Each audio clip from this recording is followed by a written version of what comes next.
تا ہا. یہ ہا کی شکل میں اگر اوپر دو نقطے آ جائیں تو اس کو تائے تام کہتے ہیں. یہ چھوٹی تا ہوتی ہے. ٹھیک ہے. اور قرآن پاک میں وقف کی صورت میں یہ اپنی ہا کی شکل میں آ جاتی ہے. ٹھیک ہے. وہ آگے میں آپ کو بتاؤں گا. با تا یا ہا تا ہا نون تا ہا یا ہا با با ہا الف با ہا میم. یہ دیکھا آپ نے بعض الفاظ ہا کی دیکھیں کتنی شیپیں ہیں. ایسے بھی ہا ہے, ایسے بھی ہا ہے, اور ایسے بھی ہا ہے. مختلف طریقوں سے لکھا ہوا ہے تاکہ آپ کو سمجھ آ جائے.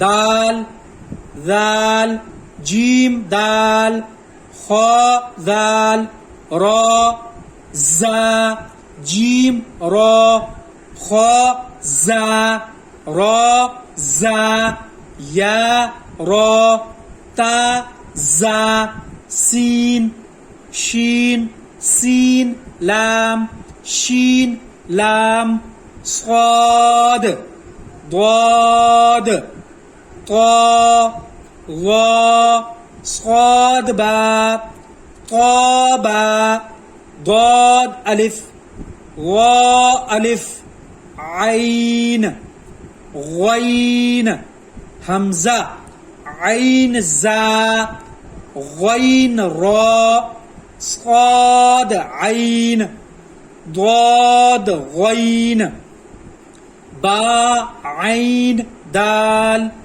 تا غین ذال حمزہ حمزہ حمزہ.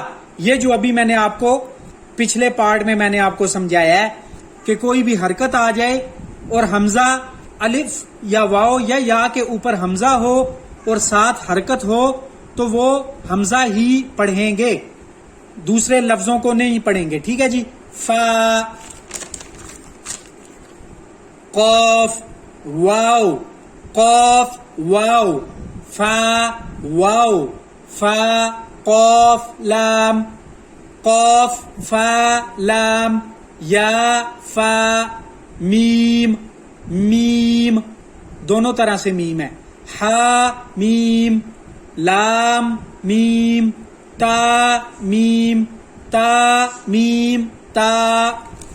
لیسن نمبر 2 کمپلیٹ ہوا. یہ سارا میں نے آپ کے سامنے پڑھا ہے تاکہ آپ کی پریکٹس ہو جائے.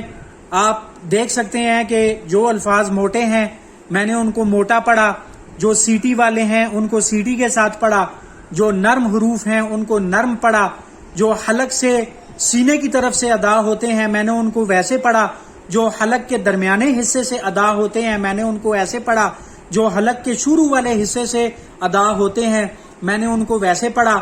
اور آپ نے دیکھا ہوگا کہ لام الف لام الف لام الف 3-4 طرح کا لکھا ہوا ہے تاکہ ہر قرآن پاک میں مختلف کمپنیوں کی طرف سے قرآن پاک چھپے ہوئے ہوتے ہیں.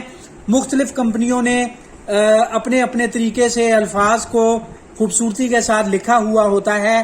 بس آپ نے یہ دھیان رکھنا ہے کہ جب الفاظ ایک دوسرے کے ساتھ ملا کے لکھے جاتے ہیں تو یہ جو لیسن نمبر 2 ہے اس کی آپ نے اچھے طریقے سے پریکٹس کرنی ہے اور الفاظ کو دیکھنا ہے کہ کون سا الفاظ کس طریقے سے لکھا ہوا ہے, مکس نہیں کرنا.